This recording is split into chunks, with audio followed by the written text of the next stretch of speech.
അങ്ങനെ ഭയപ്പാടോടും കരുതലോടും കൂടി അദ്ദേഹം അവിടെ നിന്ന് പുറപ്പെട്ടു.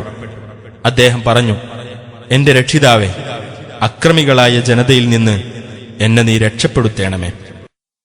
മദിയന്റെ നേർക്ക് യാത്ര തിരിച്ചപ്പോൾ അദ്ദേഹം പറഞ്ഞു, എന്റെ രക്ഷിതാവ് ശരിയായ മാർഗത്തിലേക്ക് എന്നെ നയിച്ചേക്കാം. മദിയനിലെ ജലാശയത്തിങ്കിൽ അദ്ദേഹം ചെന്നെത്തിയപ്പോൾ ആടുകൾക്ക് വെള്ളം കൊടുത്തുകൊണ്ടിരിക്കുന്ന ഒരു കൂട്ടം ആളുകളെ അതിനടുത്ത് അദ്ദേഹം കണ്ടെത്തി.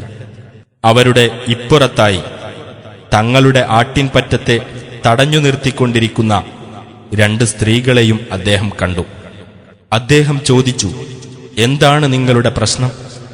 അവർ പറഞ്ഞു, ഇടയന്മാർ ആടുകൾക്ക് വെള്ളം കൊടുത്ത് തിരിച്ചുകൊണ്ടുപോകുന്നതുവരെ ഞങ്ങൾക്ക് വെള്ളം കൊടുക്കാനാവില്ല.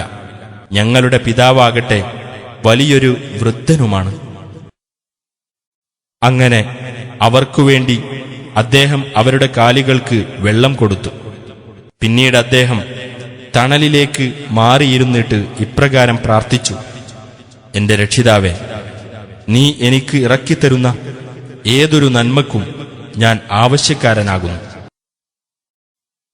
അപ്പോൾ ആ 2 സ്ത്രീകളിൽ ഒരാൾ നാണിച്ചുകൊണ്ട് അദ്ദേഹത്തിന്റെ അടുത്ത് നടന്നു ചെന്നിട്ട് പറഞ്ഞു, താങ്കൾ ഞങ്ങൾക്കുവേണ്ടി ആടുകൾക്ക് വെള്ളം കൊടുത്തതിനുള്ള പ്രതിഫലം താങ്കൾക്കു നൽകുവാനായി എന്റെ പിതാവ് താങ്കളെ വിളിക്കുന്നു. അങ്ങനെ മൂസ അദ്ദേഹത്തിന്റെ അടുത്ത് ചെന്നിട്ട് തന്റെ കഥ അദ്ദേഹത്തിന് വിവരിച്ചു കൊടുത്തപ്പോൾ അദ്ദേഹം പറഞ്ഞു, ഭയപ്പെടേണ്ട, അക്രമികളായ ആ ജനതയിൽ നിന്ന് നീ രക്ഷപ്പെട്ടിരിക്കുന്നു.